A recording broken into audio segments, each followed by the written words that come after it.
Eu não preciso estudar percepção musical. Para quê? Perder tempo, gastar tempo com isso? É melhor ficar tocando técnica, técnica, estudando, soltando a mão. É mesmo? Não precisa mesmo estudar percepção musical? É lógico que é importante praticar o seu instrumento. É lógico que precisa manter a técnica em dia. Mas por que a gente estuda percepção musical? Ah, tá. Você é uma das pessoas que não sabe o que é percepção musical?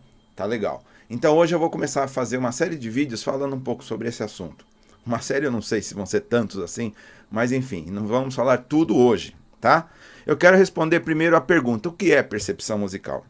Mas para isso eu quero que você faça uma lembrança, um exemplo, uma retomada das propriedades de música, para a gente poder falar um pouquinho melhor sobre percepção musical.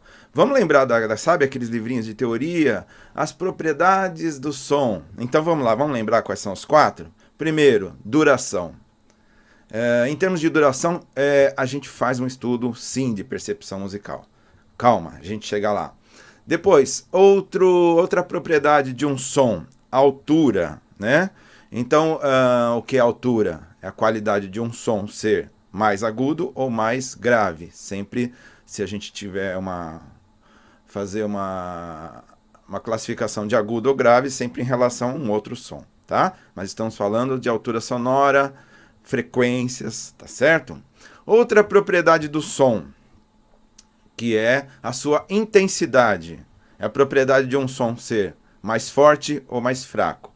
Isso está relacionado à dinâmica, tá? Quando você vai tirar uma música de ouvido, você vai reproduzir um trecho, alguma coisa assim, você percebe, você faz percepção de dinâmica também. Você percebe quando tem que tocar mais forte, mais fraco, quando tem um crescendo. Mas isso a gente não trabalha tanto em percepção musical. Essa é uma propriedade que é mais ou menos intuitiva. E a terceira e a quarta propriedade do som é o timbre, né?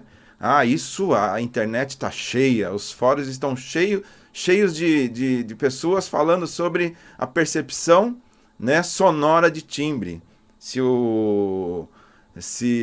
a qualidade, né, do que cada instrumento tem em relação aos seus sons produzidos de uma primeira nota fundamental e seus harmônicos, né?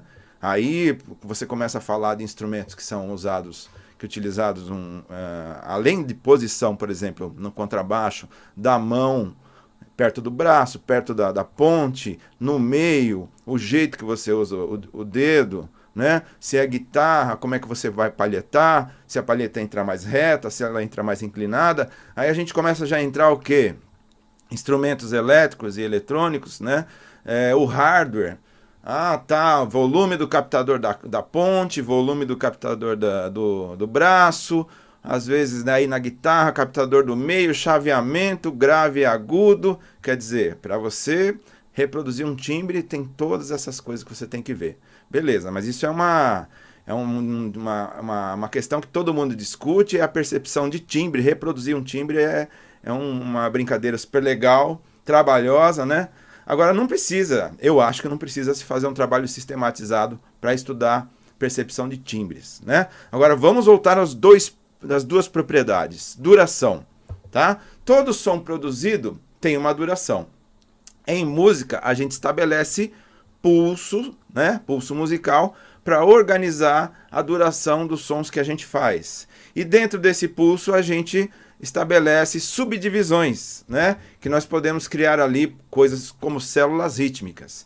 Então o que é percepção rítmica? Percepção musical rítmica é você conhecer essas células musicais que você pode criar na subdivisão do tempo, saber tocar, saber cantar, saber solfejar essas divisões rítmicas, né? Essas células rítmicas, e depois com o tempo ficando bastante íntimo dessas células rítmicas e de um conjunto de células rítmicas tocadas em sequência, que vão dar uma frase rítmica, você ser capaz de, agora, a percepção de ouvir e decodificar o ritmo que você está ouvindo, de maneira que você possa, naturalmente, reproduzir na hora de tocar, tendo a memória auditiva, porque você já teve uma apreensão dessas células, você já foi apresentado a elas, e num próximo passo até transcrever.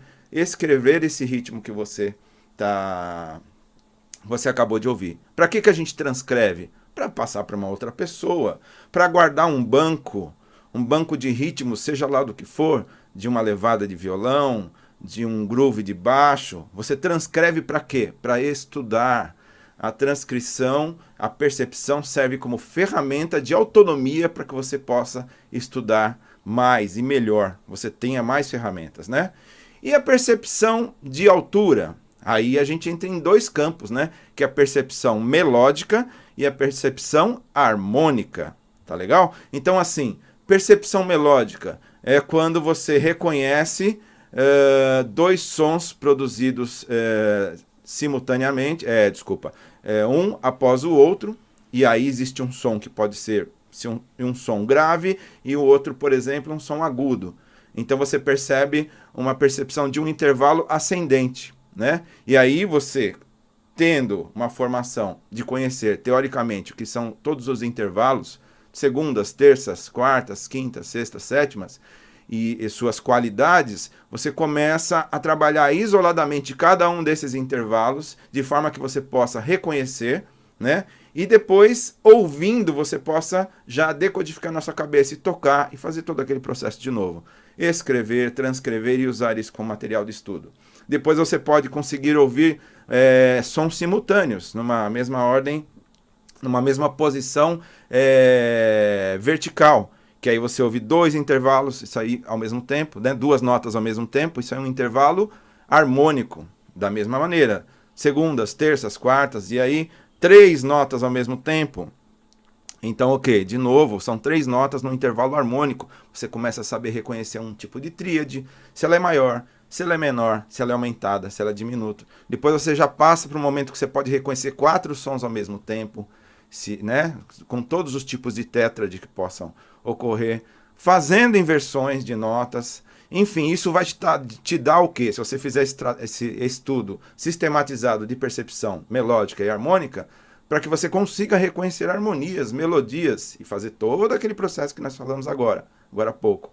Ouvir, tocar, ou então reproduzir cantando, transcrever para o quê? De novo, para poder passar a ideia para outras pessoas, ou você teve uma ideia, tocou, ou imaginou, já transcreve, para você compor, para você arranjar, e depois também para você poder estudar.